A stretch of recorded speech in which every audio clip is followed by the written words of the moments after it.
O Google me faz muito bem, não apenas do ponto de vista de me manter atualizado, talvez essa seja a palavra, mas ele me ajuda a me tornar uma pessoa melhor. Eu sempre falei isso, que eu acho que o Google me fez um profissional melhor e uma pessoa melhor, porque eu interajo com muita gente boa que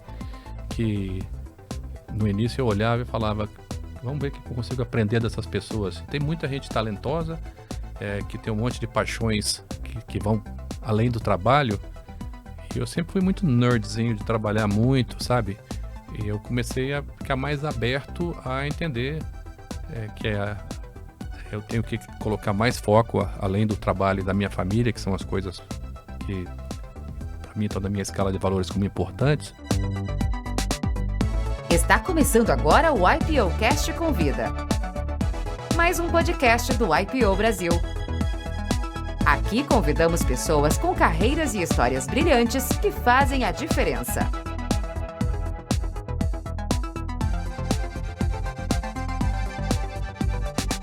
Este episódio é em parceria com o Exame e patrocinado pelo Grupo Boticário, Comerc Energia e Copenhagen.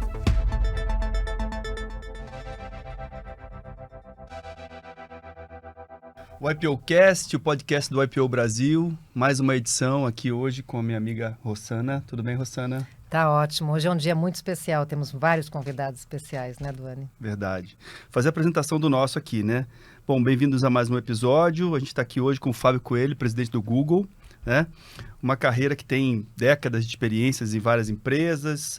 O Fábio, uma referência, um agente de transformação do mundo na tecnologia como a gente conhece hoje.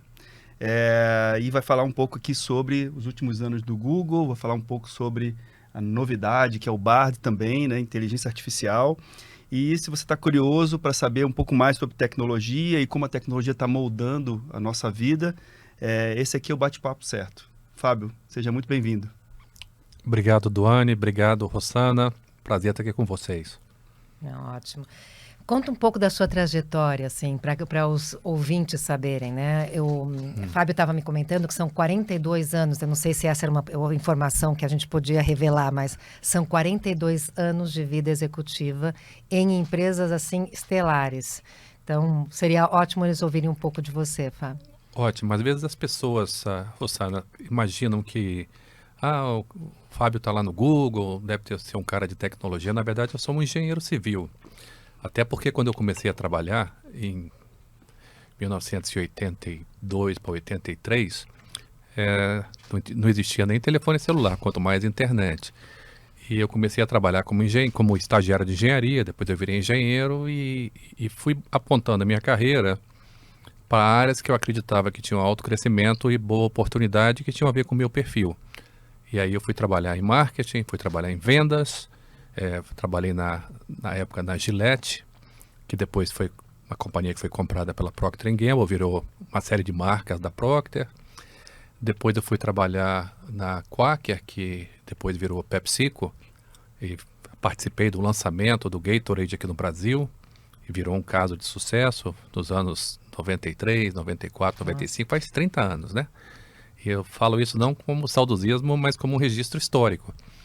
Depois eu percebi que eu trabalhava em marketing, gostava muito, que eu tinha que aprender um pouco mais de marketing de serviços. Aí eu fui para o Citibank naquela época, embora não entendesse nada de setor financeiro nem de bancos, mas eu achei que era uma ótima oportunidade de entender de bases de dados, de perfis e comportamentos de consumidor, de atividade de uso de produtos, cartão de crédito, investimentos, seguros, quem compra, que tipo de produto, por que motivo.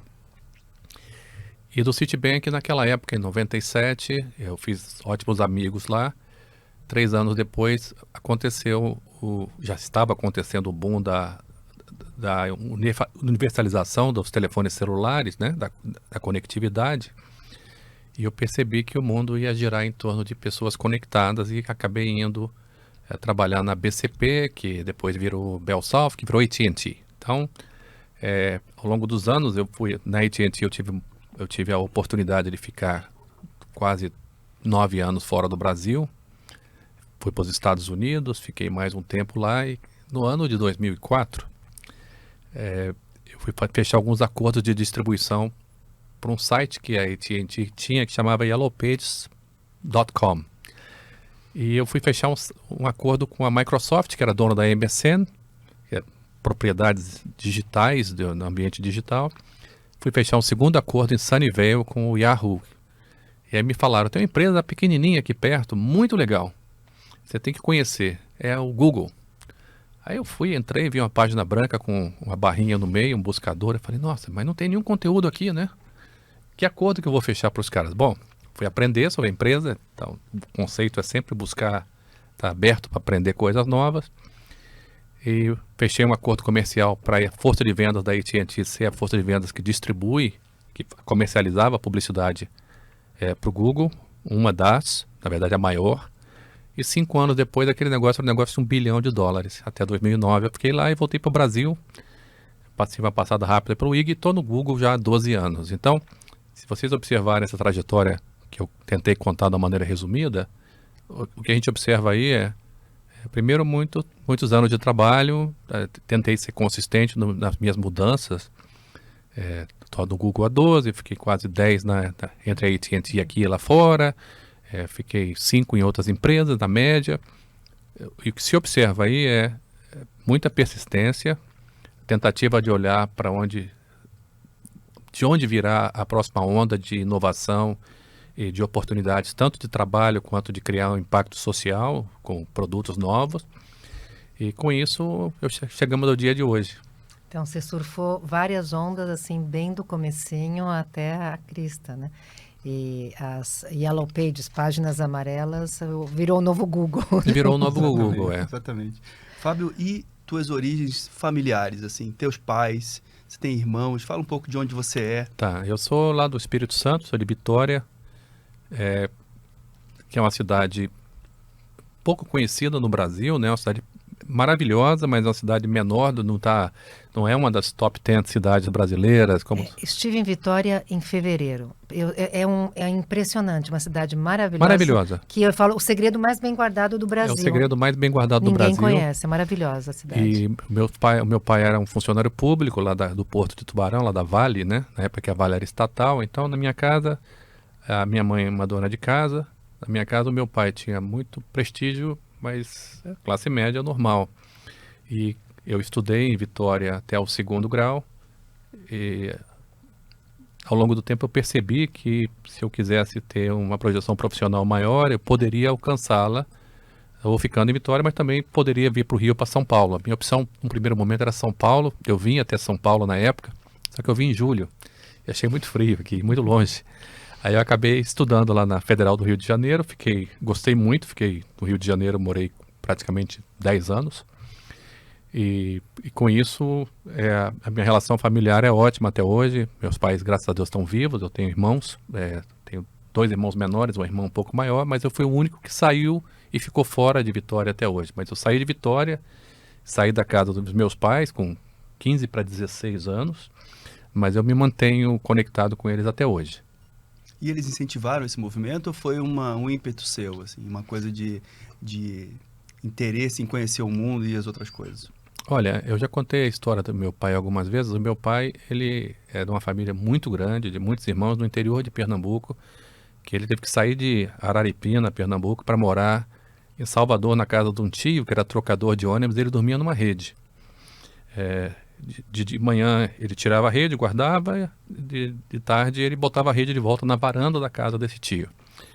E o meu pai e a minha mãe, que são pessoas muito ponderadas, quando eu tinha 9 anos, eles me mandaram para os Estados Unidos, para Disney. E me mandaram para Disney, só que eles nunca tinham ido. Me mandaram a mim e a minha irmã, que tem 1 ano a mais do que eu. E naquela experiência foram palavras que me marcaram.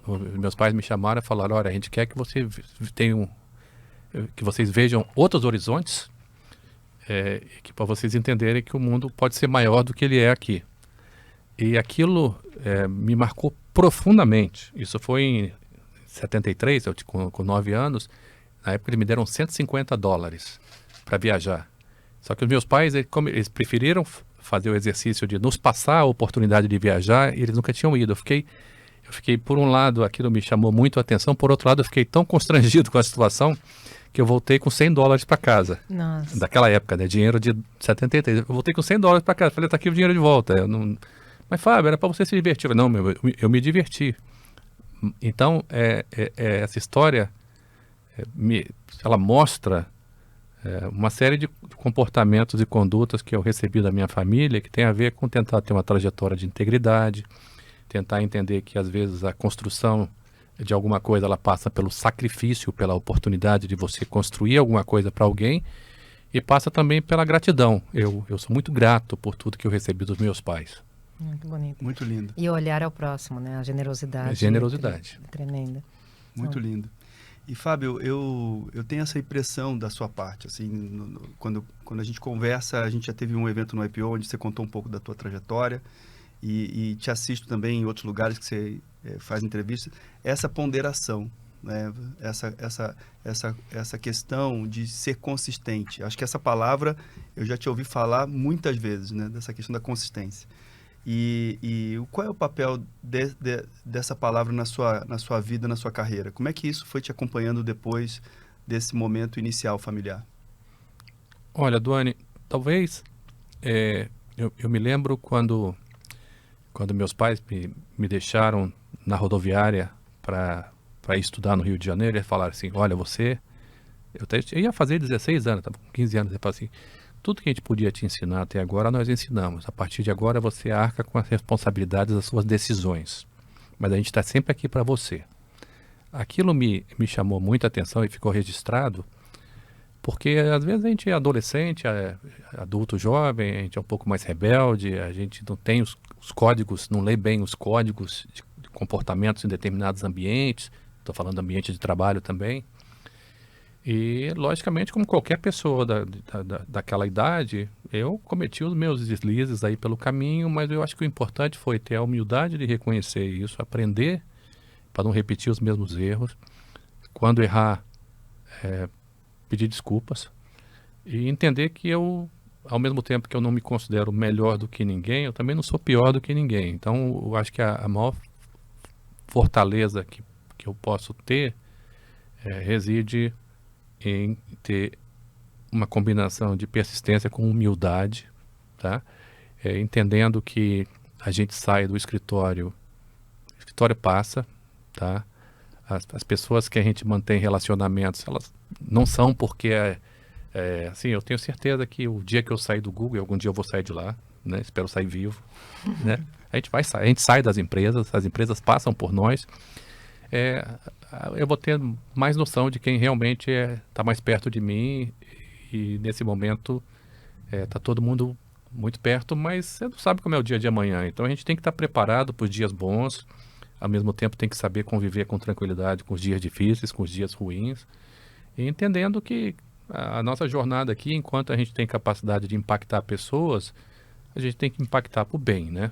Então eu vejo hoje cada dos projetos, das atividades do meu trabalho no Google, eu uso muito aquela expressão do Larry Page, que quando eu virei vice-presidente do Google em 2015, eles era um grupo limitadíssimo, eles levam você para a Califórnia, tinha um na América Latina, me levaram para a Califórnia e te botam para fazer um treinamento, e aí no quarto do resort, lá do hotel que eu estava, eu ganhei 2 garrafas de vinho com o logo do Google em baixo relevo, engravado. Lindo.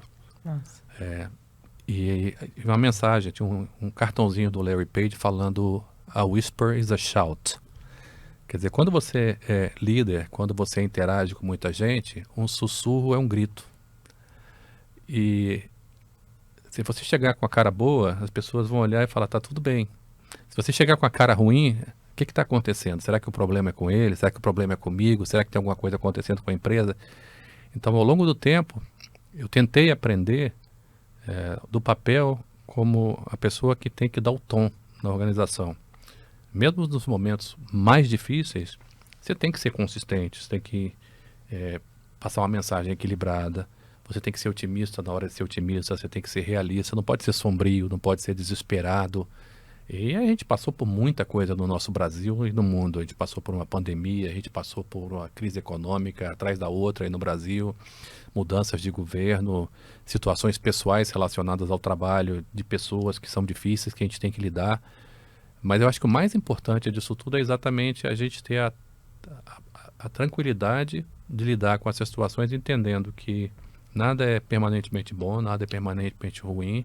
Enquanto a gente está aqui, a gente tem que fazer o nosso melhor. Enquanto a gente está aqui, a gente tem que olhar para as pessoas com um olhar humano. Às vezes as pessoas não estão no seu melhor dia, as pessoas cometem erros, as pessoas não têm o mesmo nível de... não estão tão curtidas quanto um cara mais experiente como eu, que tem mais tempo de estrada, né? E é do jogo, sabe? Errar, corrigir, arrumar, a atitude importa muito. E ao longo do tempo a gente vai separando o joio do trigo e vai conseguindo criar equipes melhores e pessoas que estão comprometidas e motivadas. Você comentou muito a questão de cultivar relações, né? E a importância disso não só para agora, mas para o depois. Dentro de todas essas crises, eu acho que o papel do líder é muito a questão da transparência e a motivação, né? Porque, como diz, nada é permanente. E a ponderação que você falou, nada é permanente no bom e nada é permanente no ruim, né? Então, hoje, como é que você lida com tudo isso dentro do próprio Google, nesse sentido? Eu acho que a transparência, ela é fundamental. E eu me lembro quando eu fui morar nos Estados Unidos, eu fui liderar uma equipe comercial que tinha, na época, 600 pessoas e não tinha nenhum brasileiro. Tinha pouquíssimos latinos, tinha vários, eu morava em Atlanta, tinham vários afro-americanos, tinha que a cidade de Atlanta é uma cidade interessante, porque tem um poder afro-americano muito grande, eles moram todos mais concentrados no sul e no norte se tem mais aquele grupo branco conservador, né? E eu olhava aquele grupo e falava, como é que eu vou motivar essas pessoas? Eu acho que começa por aí. E aí, na minha busca por entender um pouco mais, eu fiz duas coisas. A primeira foi, eu resolvi visitar as pessoas que eram mais próximas de mim, que eram diferentes de mim, entender onde elas moravam, como eram suas casas, como eram seus sonhos, o que movia aquelas pessoas. Algumas pessoas era a primeira pessoa da família que tinha um curso universitário, as pessoas tinham ambições de poder ajudar os pais, outras de ajudar os filhos a levar o filho para um college, porque elas não puderam ir para um college. Então a primeira coisa foi isso. Eu só posso ajudar se eu entender o que importa para eles, só posso motivá-los se eu entender o que é relevante.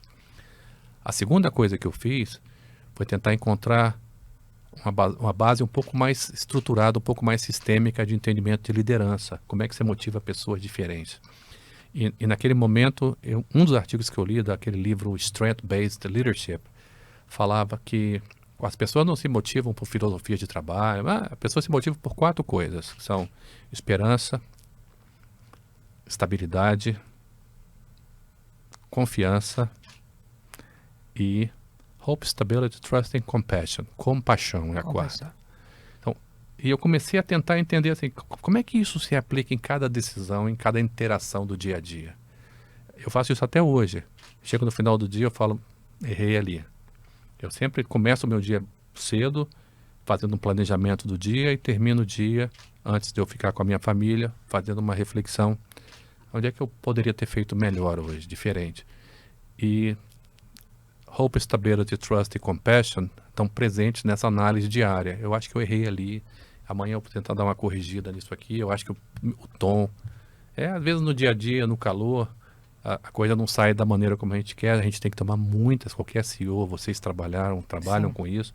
Você tem que tomar um monte de decisões por dia, às vezes com pressão de tempo, reuniões curtas, interações difíceis. Às vezes as interações não são fluidas o tempo todo. Então, eu olho com muito cuidado para isso, para transparência e para como é que eu consigo entender que as pessoas têm que ter voz, elas têm que expressar as suas posições, senão as pessoas começam a achar que você vai decidir tudo e eu decido menos do que as pessoas pensam que eu decido. Eu decido algumas coisas, mas hoje em dia, numa sociedade com conhecimento muito distribuído, as pessoas tomam decisões melhores do que eu posso tomar as decisões se eu começar a tomar decisão demais. Então é melhor você poder empoderar e depois ajustar do que você ter que as pessoas fiquem todas esperando que a decisão venha de uma pessoa só, de um grupo pequeno de pessoas.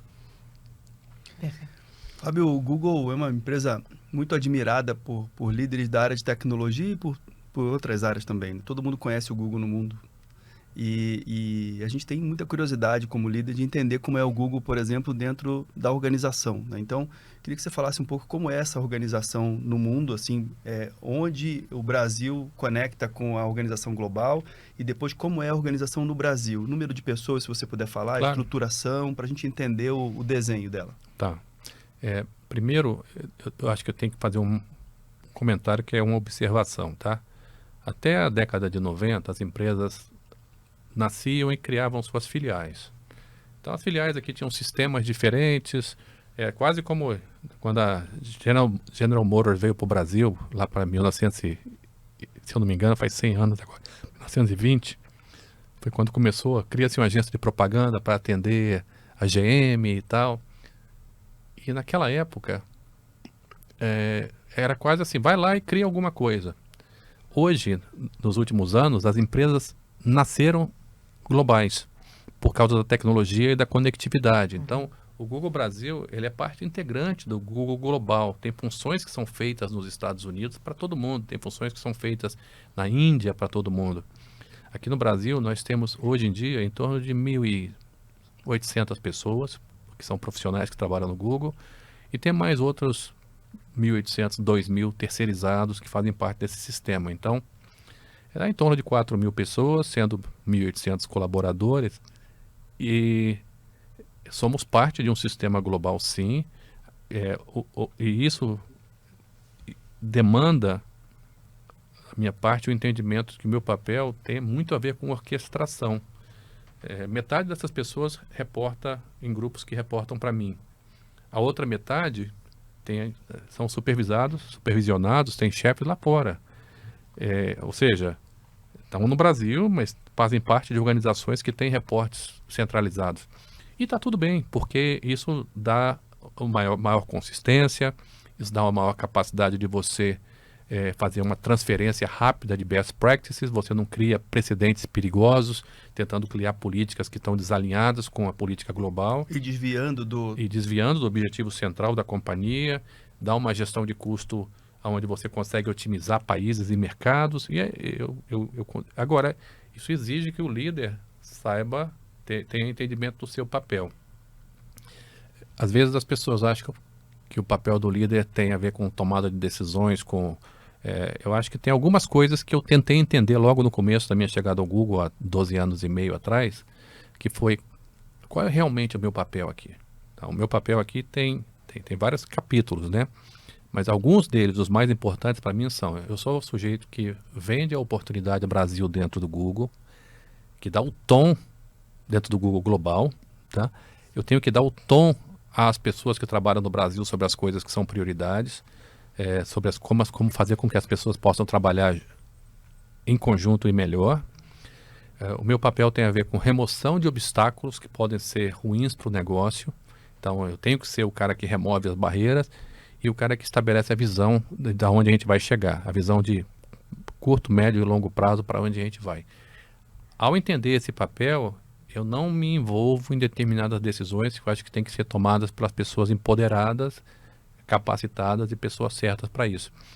Então, o Google Brasil, ele é, dentro do Google, um dos grandes mercados, porque existe uma história de amor entre o brasileiro e o Google, e entre o Google e o brasileiro. Alguns dos produtos nossos, o Brasil pode ser terceiro do mundo em uso, quarto do mundo, terceiro do mundo. E ontem eu ouvi um negócio muito bacana do Gabriel Galípolo. Eu fui numa palestra dele, ele falando, o Brasil, ele junta volume com valor.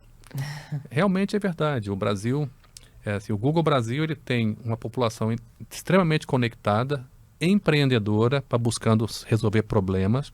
Essa população empreendedora, conectada, ela usa o Google bastante, até porque a gente não tem tanto dinheiro assim, então a gente tem que fazer o melhor com as nossas decisões. Usa o YouTube, seja para se divertir, para assistir jogo. Hoje passou a seleção, essa semana, a gente teve aí várias semanas a Copa do Mundo feminina, todos os jogos passaram no YouTube. que já foi para a televisão, para o centro da sala das pessoas, mas tem mais de 75 milhões de brasileiros que usam o YouTube na televisão. Então são plataformas que caíram no gosto do brasileiro, o Mapa, o Gmail, o Waze. São Paulo é uma cidade que ainda precisa muito do Waze todos os dias, né? Para a gente possa tomar melhores decisões, seja em relação ao trânsito, em relação a uma compra, a aprender alguma coisa, a estudar, a como se deslocar e tudo que está por trás disso aí, incluindo mais de 80% dos telefones celulares brasileiros que são Android. Então, a história do Google com o Brasil, ela passa por impacto econômico e social dessas plataformas, ela passa por uma oportunidade de emprego para um grupo grande de pessoas e passa por criar ecossistemas. Mais de 150 mil youtubers vivem da plataforma. São parceiros nossos. Toda a propaganda que vai para o YouTube, metade daquele dinheiro, um pouco mais, um pouco menos, dependendo do tipo, vai para essas empresas. Hoje, se você quiser assistir televisão no YouTube, a CNN está lá. Vários canais de televisão estão no YouTube e funcionam muito bem. E aquilo é uma maneira de você estender a distribuição deles para gerar um novo alcance através de vários devices diferentes.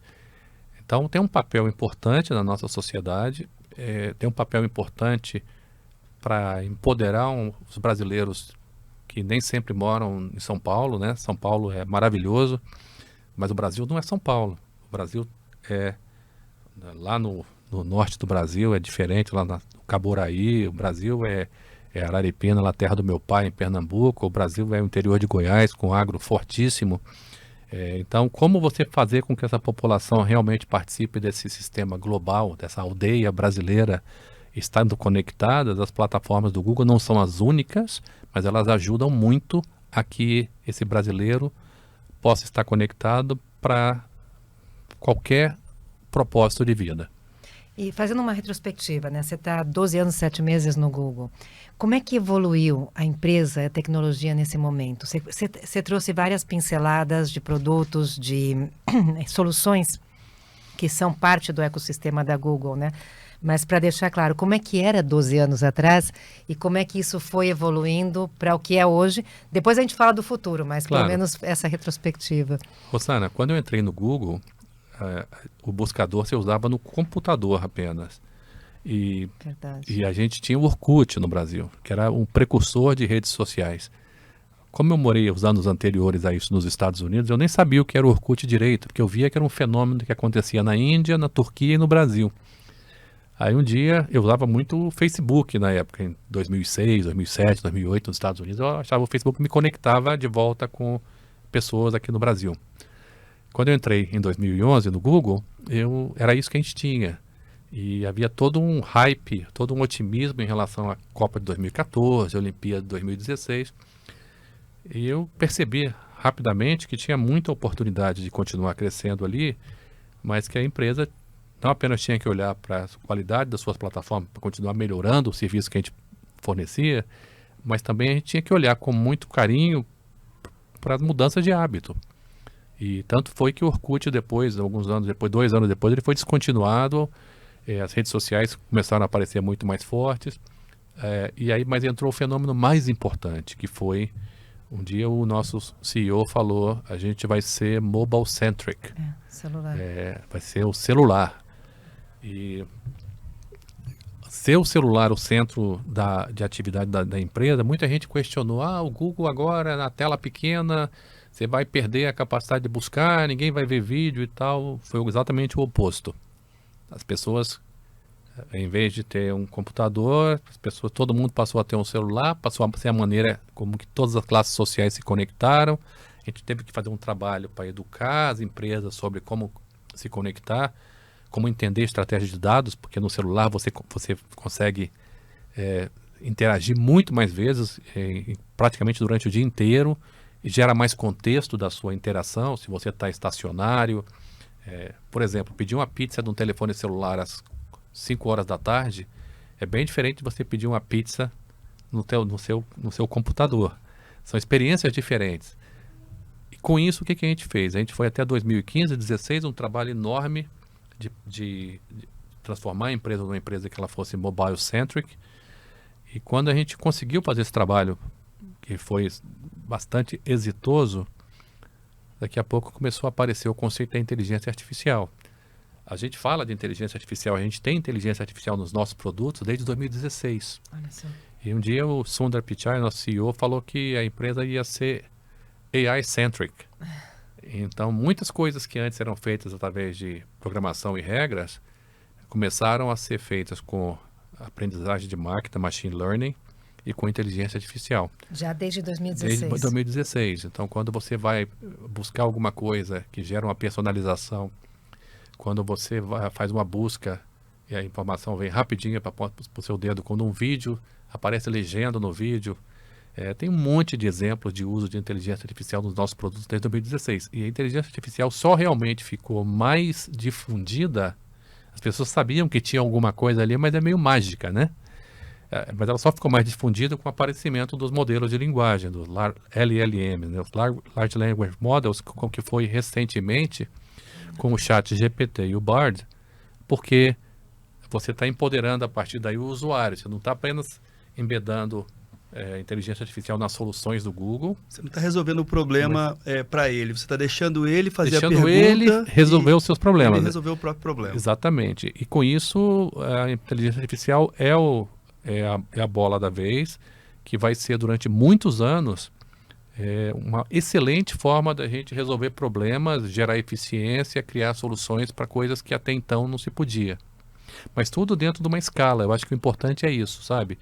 Lá pelo 2017, mais ou menos, quando o Brasil enfrentou 2 anos de 15 e 16, a nossa economia caiu 4%. O nosso PIB caiu 4% ao ano.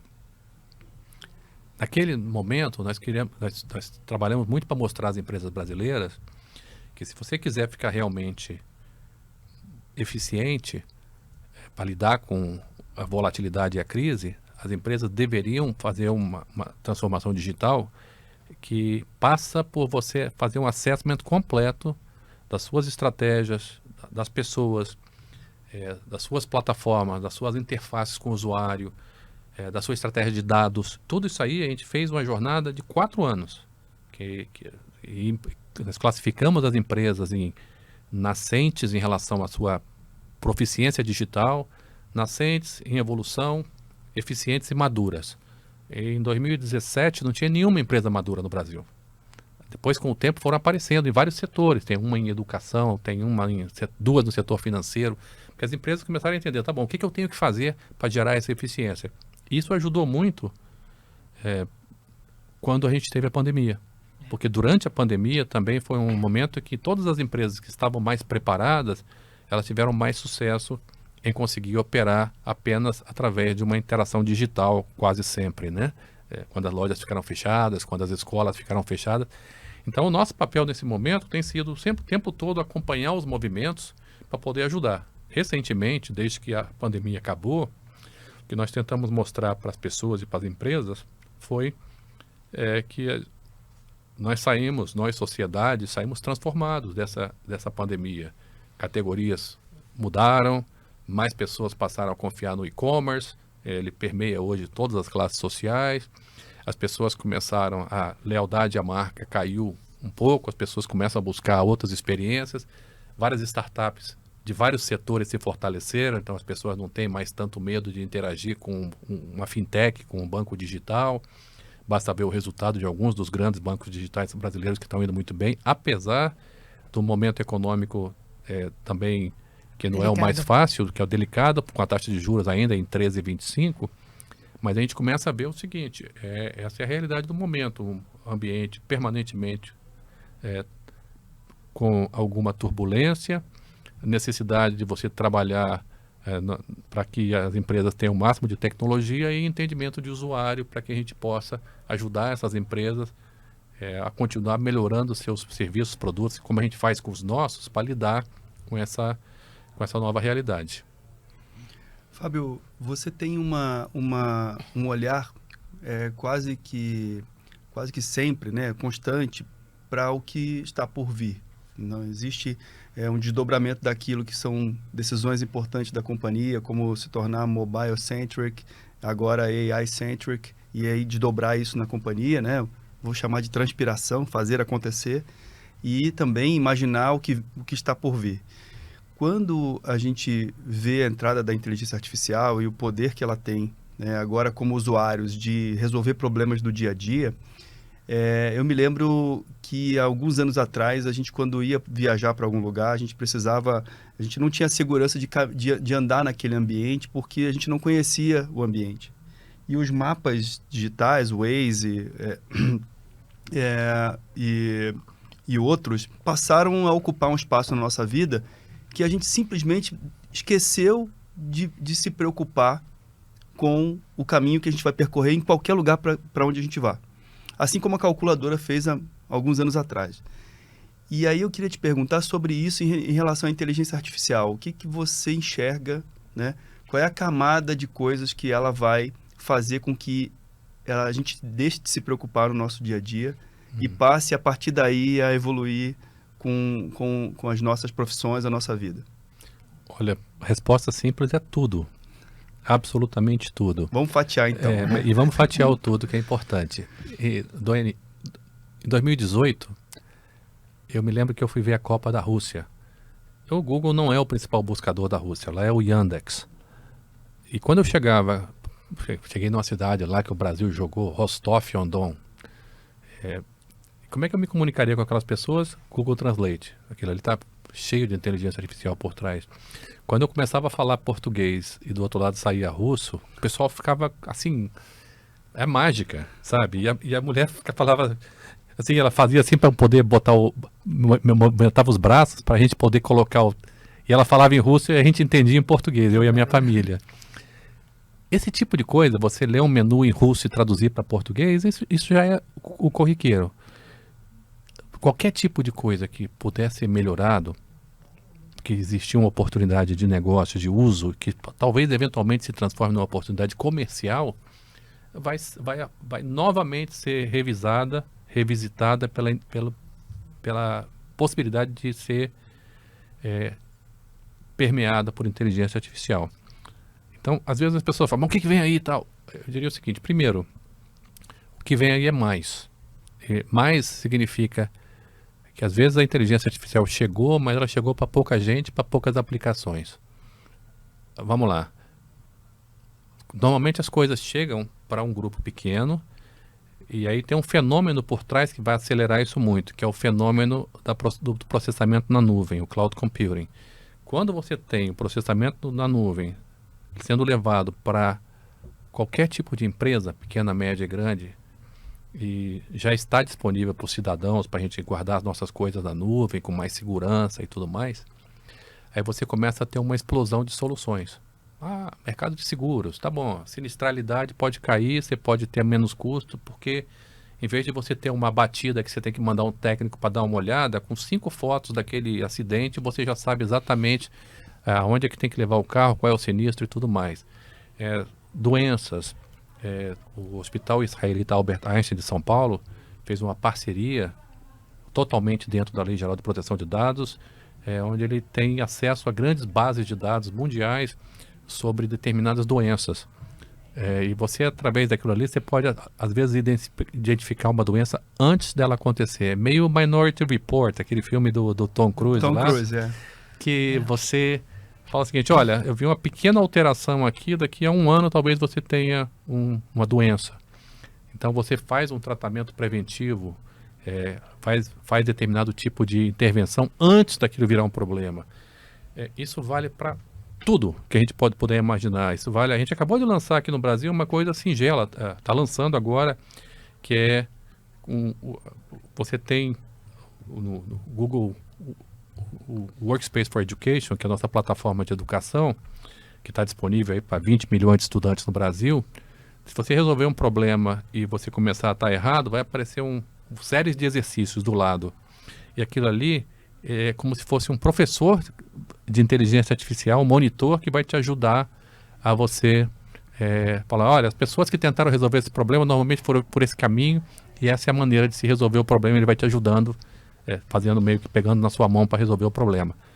Acho que tem tantas coisas que podem melhorar, não apenas resolver o problema, melhorar a qualidade de vida. Por exemplo, pessoas de idade que moram sozinhas. Como é que essas pessoas de idade, um dos principais problemas da velhice é a solidão. Como é que você pode criar um pet artificial, talvez possa ser um pet natural, mas um pet artificial que entende quando você tem que tomar remédio, que te interage contigo, que pode te dizer coisas... tem gente que acha isso aí meio creepy, né? Meio estranho. Eu acho que é melhor do que a solidão. É como o filme Her, né? Como o filme Her. Que era maravilhoso nesse sentido. E tudo isso aí, Rossana, eu acho que é importante deixar claro que quando você trata de coisas novas, a sociedade tem que definir os seus limites. Quando a sociedade eventualmente começa com normas e depois viram leis, sabe? Leis normas são, assim, isso é aceitável, isso não é aceitável, isso invade a minha privacidade, isso... mas eu acho que o papel da tecnologia é tentar trazer soluções, tentar trazer acesso e tentar trazer opção de escolha. Hoje você pode jantar num restaurante bacana, você pode pedir na tua casa pelo e-commerce, você pode ligar para o restaurante, são 5 formas diferentes de você estabelecer o que você quer de uma refeição. No passado você tinha uma só, que você tinha que ir no lugar, né? Depois passou a ter o telefone para você pedir pizza. Hoje você está aí, você vai lá, entra no aplicativo, pede, vai no lugar, passa na porta e busca comida e leva para casa.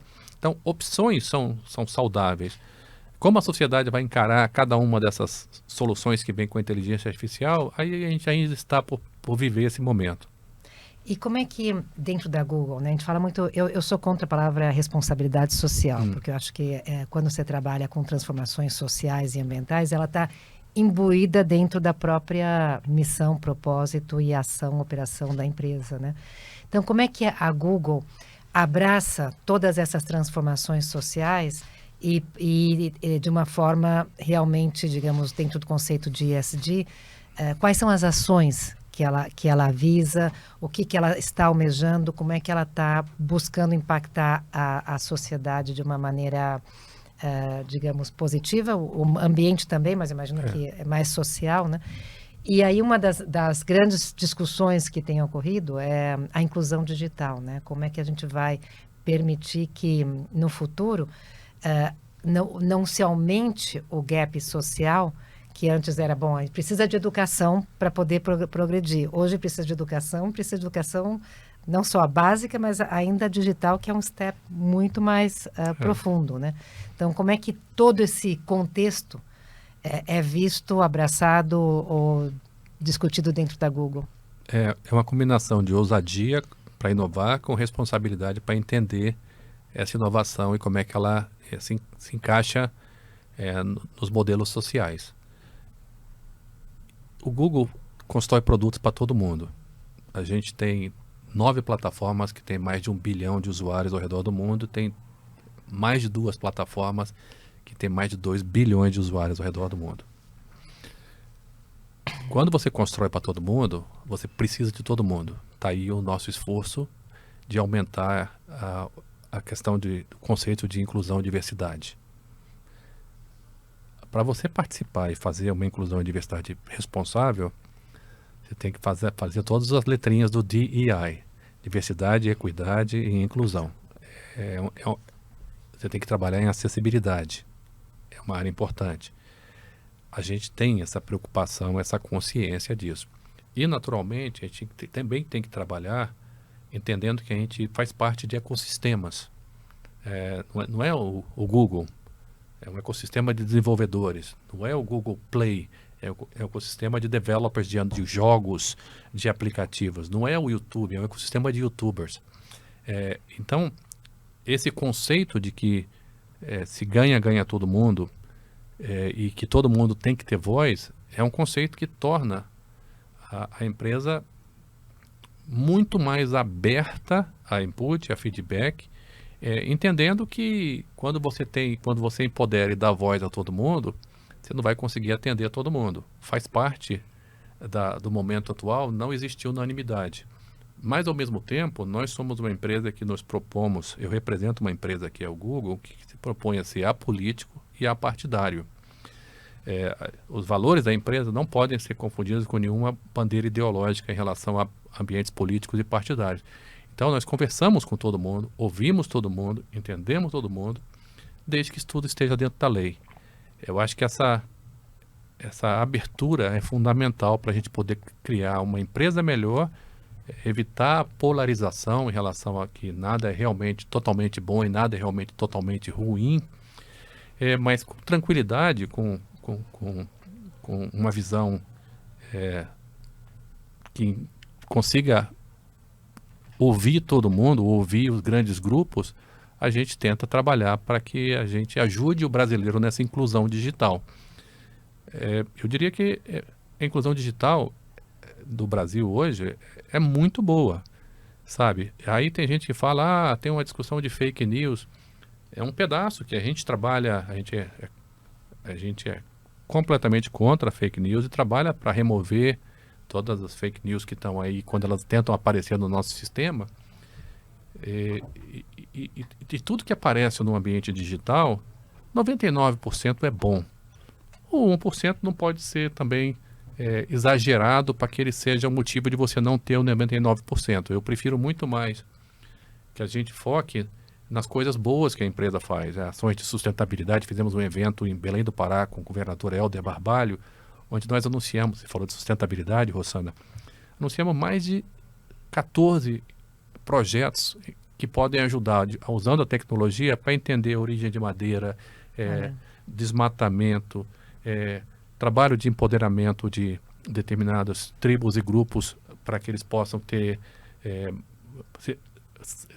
os produtos que eles conseguem comercializar mais disponíveis no mundo externo, não apenas lá no Pará ou no interior. Então tem muita coisa boa que está vindo aí, e eu acho que o objetivo nosso é sempre, primeiro você traz para todo mundo, depois você ajuda a valorizar o que é bom. Ao valorizar o que é bom, você pode gerar protagonismo para determinadas pessoas ou talentos ou grupos, e com isso a gente vai construindo uma sociedade de mais referências, sabe? A maior quantidade de referências é melhor. Fábio, voltando ainda na questão da inteligência artificial, você não é da área de tecnologia, você não é uma pessoa que lida com tecnologia diretamente, mas isso é muito familiar para você. E a gente está numa etapa de aprendizado, né? Então, acho que a sociedade como um todo está numa etapa de aprendizado. E aí, eu lendo um pouco sobre as ferramentas, são várias disponíveis, né? Mas falando especificamente dos chats de inteligência artificial, vocês lançaram o Bard e tem o ChatGPT, eu acho que os dois são muito utilizados. Eu vi um pouco sobre as diferenças entre os dois, no sentido de que o Bard, aí você me perdoe aqui se eu estou na minha fase de aprendizado e talvez não coloque da forma adequada, né? Mas que o Bard é uma tecnologia mais factual, né? Então ele pega as informações disponíveis e te apresenta isso de uma maneira mais fácil, e o ChatGPT seria mais generativa, que seria capaz então de interpretar e introduzir a variável criatividade nas respostas, né? Então, eu não sei se é, de fato, uma diferença ou não, mas eu queria que você desse um pouco da visão da camada por dentro, né, de como é que pensa a tecnologia, para a gente poder também conectar com as nossas intenções em relação a elas. Olha, normalmente eu não falo de plataformas que não são do Google, até porque eu não conheço os detalhes. O que fica claro é que qualquer coisa que a gente tenha aprendido ou tirado como interpretação de 4 meses atrás é bem diferente já hoje, vai continuar sendo diferente. Os modelos de linguagem que começaram bastante, teve todo esse hype de modelos de linguagem em relação aos modelos grandes, aos grandes modelos de linguagem, eles têm uma capacidade de aprender muito rápida. Especialmente o modelo do Google, que eu posso falar mais desse aqui, ele tem acesso em tempo real, uma quantidade muito grande de informações. Para onde está evoluindo isso? Dinamicamente, todo dia muda um pouco. Para outros grandes modelos, para modelos distribuídos, para modelos de terceiros, se você olhar, os custos de atualização já caíram bastante. Os modelos conseguem amassar uma quantidade maior de dados, né? Tem uma quantidade maior de dados. Mas eu acredito que, nesse caso, eu vou te dar uma resposta não direta, qualquer um dos dois, eles refletem esse conceito de escolhas. O usuário, ao longo do tempo, vai entender qual que funciona melhor.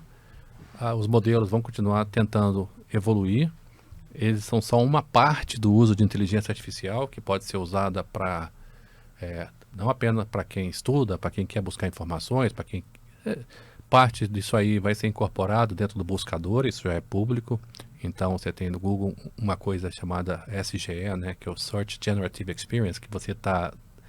onde a gente vai poder complementar uma informação de busca. Complementar é a palavra, né? Não é substituir, não é alterar, é complementar. E eu acho que com o tempo isso vai significar que cada um de nós está empoderado a ter um assistente ou mais de um assistente pessoal do lado da gente. E as pessoas falam, mas isso aí vai substituir as pessoas?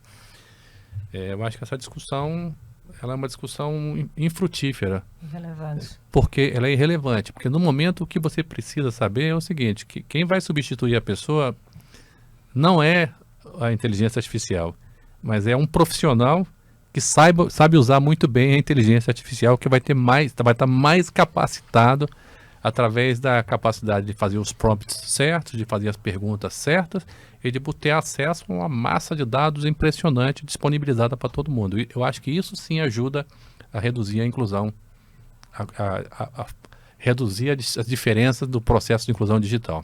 Eu tive essa discussão na sexta-feira, trouxe um mega speaker para falar sobre inteligência artificial, tendências, estratégia, etc. E a pergunta foi, vai substituir o homem?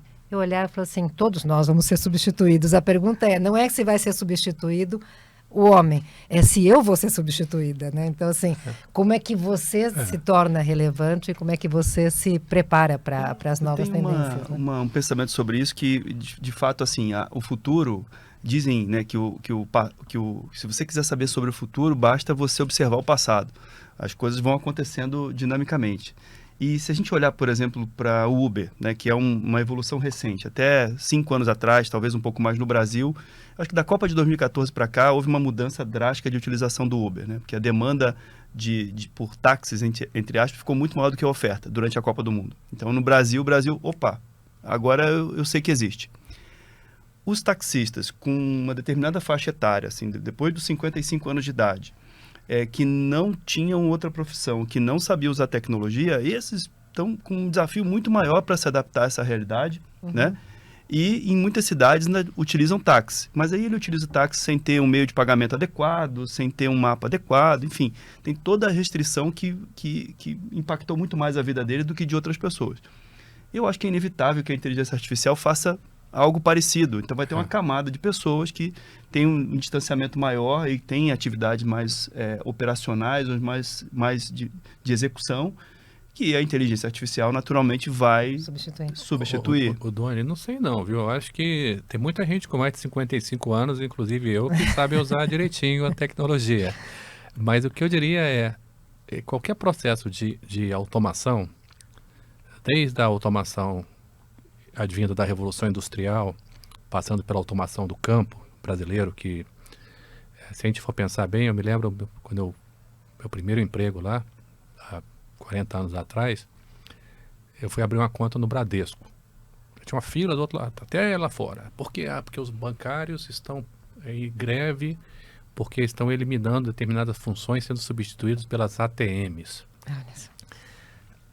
O nível de desemprego na sociedade nesses últimos 40 anos, ele se alterou mais em função de momentos macroeconômicos do que em função da automação. Evolução tecnológica. A evolução tecnológica, ela não impactou isso aí. Na verdade, o que ela fez foi permitir o florescimento de maior empreendedorismo, de um terceiro setor, de um setor de serviços também, das atividades terciárias, que fizeram com que a gente pudesse ter mais desfrute da vida. E a gente passou a fazer coisas da maneira mais eficiente. Olha só, hoje a gente consegue trabalhar de qualquer lugar, dá para trabalhar daqui, dali, de outro lugar, que há 40 anos atrás era impensável você trabalhar de qualquer lugar. Então, acho que a questão da empregabilidade também, lógico que cada onda tem uma velocidade diferente, cada onda de tecnologia, mas eu acho que é muito mais importante pensar que esses habilitadores, eles têm que ser levados a todo mundo da sociedade, desde quem tem mais, a quem é mais vulnerável, desde quem tem mais idade a menos idade, mais dinheiro a menos dinheiro. Mais dificuldade, menos dificuldade para aprender. Menos dificuldade, e com isso, a gente vai realmente promovendo a inclusão digital no país. Deixa eu fazer uma última pergunta, Fábio. Sim, você falou, a inteligência artificial é um tema que agora teve o boom, mas começou em 2016, né? Então a gente está vendo a onda, mas essa onda ela já vem subterrânea há muito tempo. Qual que é a próxima onda? O que a gente ainda não está vendo, que está aí começando a ser discutido e que talvez a gente só perceba daqui a alguns 5, 6 anos? Aí é loteria esportiva, né? Tem que saber, é aposta. Eu diria que tem várias ondas, mas eu continuo apostando que é mais de inteligência artificial, mais associada com ambientes, associada com sensores, associada com como a gente consegue fazer com que a inteligência artificial resolva os grandes problemas nossos. O resto é especulação ou ficção científica. Vai levar a gente a outros planetas, talvez leve algumas pessoas algum dia. Vai resolver os problemas de alimentação, de doença, de saúde, climáticos, que são tão importantes. Eu acho que à medida que a sociedade começa a apontar o seu foco para a maior resolução desses problemas, a gente pode encontrar soluções que vão nos surpreender muito. Mas antes de pensar nas coisas da base da ficção cientista, eu prefiro pensar exatamente que a gente tem problemas muito grandes para resolver aqui no nosso mundo, do jeito que ele está hoje, e que a inteligência artificial pode sim ser um elemento fundamental nessa solução. Perfeito. Muito bom. Ó, o Fábio não falou do ChatGPT, mas o ChatGPT fala muito do Fábio. Queria te dizer isso. E falou que tem mais de 55 anos, tá bonitão, Fábio. Não tá parecendo que tem mais de 55, você tá... Da última vez que nos vimos, eu achei que você tá mais jovem até. Já deve ter uns 2 anos, mais ou menos. O Google tá te fazendo bem. O Google me faz muito bem, não apenas do ponto de vista de me manter atualizado, talvez essa seja a palavra, mas ele me ajuda a me tornar uma pessoa melhor. Eu sempre falei isso, que eu acho que o Google me fez um profissional melhor e uma pessoa melhor, porque eu interajo com muita gente boa que no início eu olhava e falava, vamos ver o que eu consigo aprender dessas pessoas. Tem muita gente talentosa, que tem um monte de paixões que vão além do trabalho, e eu sempre fui muito nerdzinho de trabalhar muito, sabe? E eu comecei a ficar mais aberto a entender que eu tenho que colocar mais foco além do trabalho e da minha família, que são as coisas que para mim estão na minha escala de valores como importantes. Eu comecei a colocar mais foco também em outras coisas, como a minha saúde, prestar mais atenção no meu processo de envelhecimento, amadurecimento, e com isso realmente eu estou me tratando mais, estou me cuidando mais. Fábio, eu queria te dizer uma coisa. A gente faz parte de uma organização de líderes, né? E a gente tem, entre as diversas características, a observação. A gente observa muitas pessoas, né? E eu há bastante tempo observo você tem 12 anos no Google, e tenho certeza que está deixando um legado de liderança, de influência positiva para a sociedade, para as pessoas que trabalham com você, muito grande, né? Pela consistência, pela simplicidade. Eu acho que nas posições de maior poder, exercê-las com simplicidade faz muita diferença, né? E eu tenho observado que você faz isso de uma maneira consistente, né? A gente observa mais você pelo Google, né? Pelos últimos anos, porque você acaba sendo uma pessoa mais pública e também de outras pessoas que já interagem com o Google, trabalham no Google. E então eu queria te dizer isso, né? Como observador, que acho que você tem feito esse trabalho de deixar um legado de liderança, de influência positiva, né? Parabéns por isso. Poxa, muito obrigado, Tuane, obrigado, Rossana. Foi um prazer. O que eu puder fazer para tentar, nessa breve passagem por aqui, né? Deixar algumas referências. Eu acho que o Brasil é muito carente de referências, sabe? Eu tentei, ao longo da minha vida, observar quais eram as referências positivas fora da minha casa, que da minha casa são óbvias, mas fora da minha casa, e incorporando coisinhas de diversas pessoas.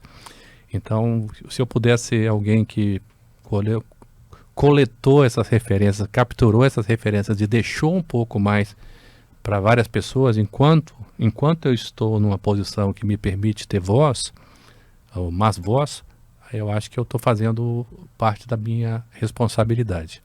Eu acho que esse podcast, você transpareceu isso muito bem, né? Tem aquele jargão high-tech, high-touch, E a gente tocou os dois extremos. A questão de valores humanos, de história e de responsabilidade e preocupação com a sociedade, com as pessoas. E, por outro lado, toda a questão de tecnologia, né? Então, eu estava pensando que a gente ia abordar muito mais o high-tech e foi uma bela surpresa ter visto o ser humano atrás da máquina. Fábio, a gente sempre compra um livro para presentear os nossos convidados aqui no podcast. Eu, assim, acho que tem uma chance de você já ter lido, né? Depois você vai me falar se sim. Mas é A Lei de Potência, que é o Power Law, do Sebastian Mallaby. E ele fala um pouco sobre a história do venture capitalists, dos 40 anos para cá, de grandes empresas como as big techs que a gente conhece hoje, que interagem com a gente, do Google, fala da Uber, fala de outras grandes empresas, né? E um pouco do bastidor disso, de como essas decisões, às vezes, elas são muito embasadas em dados e também como elas têm uma influência muito grande da sensibilidade, vamos dizer assim, da percepção de quem está por trás da tomada de decisão, né? Então, opa, não li ainda, obrigado, vou ler. Esse aqui é um livro que você vai gostar. Obrigado. Com certeza. Obrigada por ter aceitado o convite, por ter estado com a gente. Foi um prazer. Manda um abraço para o pessoal do IPO, que é pessoal gente fina. Obrigado, Fábio. Conheço muita gente de lá e gosto muito deles. Obrigado. Obrigada. Obrigado a você. Não deixe de escutar os outros episódios do IPOcast, disponível em todas as plataformas de streaming.